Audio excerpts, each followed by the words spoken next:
Happy Molina Monday. Now, I would have never thought that the breaking news across the nation would ever be about Fannie Mae loan level price adjustments. Normally, that's a super boring topic.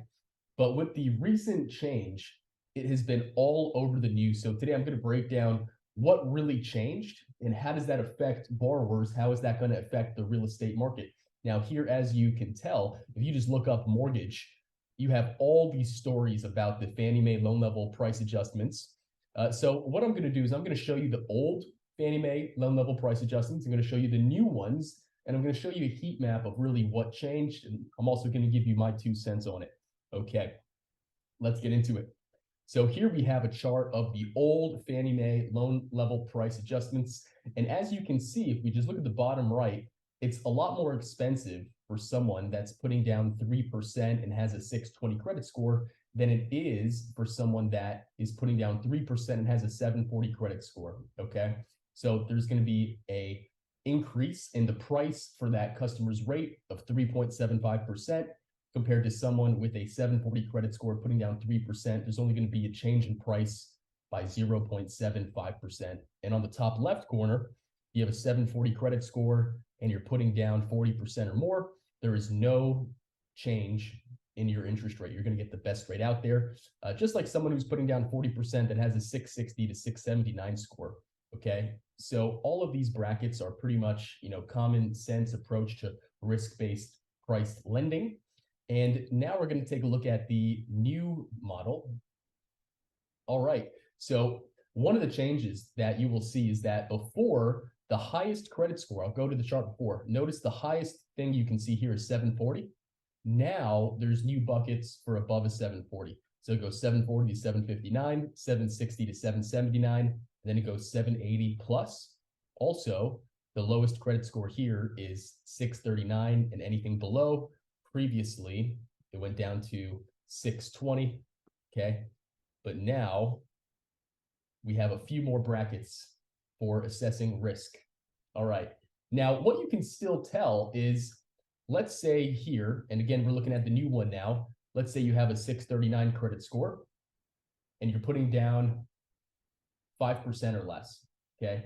You're still going to have an increase to the price of your rate by 1.75%. And if you have a 780, you're only going to have an increase of 0.125%. So it is still more expensive if you have lower credit. And that is what I noticed across the board is still in place.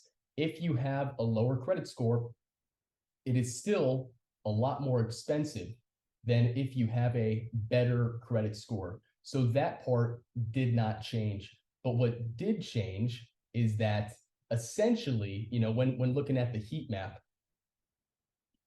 before, if you had a 740, now it's going to be 0.75% more expensive. So, that's already priced into the interest rate because, again, lenders have pretty much rolled this change out starting in February because we all knew about it in January. Lenders really started to price this into interest rates in about February. So consumers have really already been paying for this, even though it will become effective officially May 1st, all loans purchased after May 1st. But the mortgage industry doesn't just wait for that to happen. They adapt and they pivot before that ever happens. So as you can see, there's been a lot of price improvement for people that have lower credit. Now it's a lot less expensive to lock in your rate. But it doesn't mean that you're going to get a better rate if you have a lower credit score compared to someone that has a higher credit score. It just means that now there's slightly more fees for people that do have better credit and slightly less fees for people that have worse credit. However, altogether, if you look at the Fannie Mae loan level price adjustment matrix across the board, no matter how much you put down, it's always going to be more expensive if you have lower credit. So to me, that makes complete sense. It's still risk-based price adjustments. Okay, they just really modified the chart and changed a few things. And really, we have to keep in mind that there's, over 3,000 analysts at Fannie Mae, and they look at loan performance data. And when mortgage rates and mortgage delinquency rates are at a 23-year low, meaning that credit risk is very, very safe, they do, I guess, feel like they have the liberty to change the way the loan level price adjustments work. So you know, whichever way you stand politically, this is not a political video, whatsoever, but this is a video just to show you guys that if you have bad credit, you're still going to pay more than if you have a really good credit score. But it's very important, ladies and gentlemen, to work with a lender like me that has access to the best rates out there on the market now more than ever. Again, NAR did a study that home buyers are more rate sensitive now than any time in history. Okay. And if you have a 780 credit score, you're going to get a better price on your interest rate than someone who has a 740. Before, if you were above 740, you get the same exact price as someone that had a 780. Now it's actually going to pay to have a 780 as opposed to a 740. All right. So I'll work with you. If you want to get your credit above 740, you want to get it to 780, I'll work with you. I'll help you do that. I always have. But without further ado, ladies and gentlemen, you need a pre-approval anytime. You let me know. 561-801-0260. I'm the president of mortgage sales and senior loan advisor at One Stop Mortgage.